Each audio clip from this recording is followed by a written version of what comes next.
بسم الله الرحمن الرحيم. يا أيها المزمل قم الليل إلا قليلا نصفه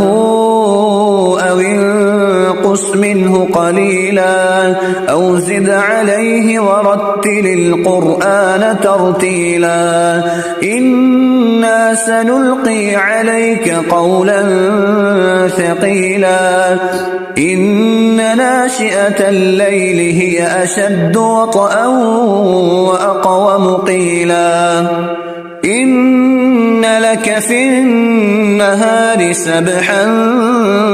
طويلا واذكر اسم ربك وتبتل إليه تبتيلا رب المشرق والمغرب لا إله إلا هو فاتخذه وكيلا واصبر على ما يقولون واهجرهم هجرا جميلا وذرني والمكذبين أولي النعمة ومهلهم قليلا إن لدينا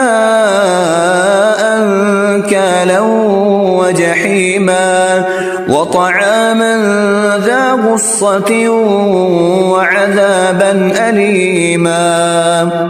يوم ترجف الأرض والجبال وكانت الجبال كثيبا مهيلا إنا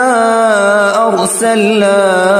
إليكم رسولا شاهدا عليكم كما أرسلنا إلى فرعون رسولا فعصى فرعون الرسول فأخذناه أخذا وبيلا فكيف تتقون إن كفرتم يوما يجعل الولدان شيبا السماء منفطر به كان وعده مفعولا إن هذه تذكرة فمن شاء اتخذ إلى ربه سبيلا إن ربك يعلم أنك تقوم أدنى من ثلثي الليل ونصفه وثلثه وطائفة من الذين معك والله يقدر الليل والنهار علم أن لن تحصوه فتاب عليكم فقرؤوا ما تيسر من القرآن علم أن سيكون منكم مرضى وآخرون يضربون في الأرض يبتغون من فضل الله وآخرون يقاتلون في سبيل الله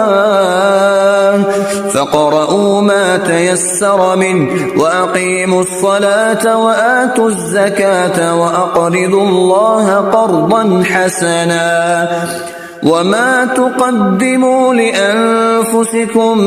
من خير تجدوه عند الله هو خيرا وأعظم أجرا واستغفروا الله إن الله غفور رحيم. بسم الله الرحمن الرحيم. يا أيها المزمل قم الليل إلا قليلا نصفه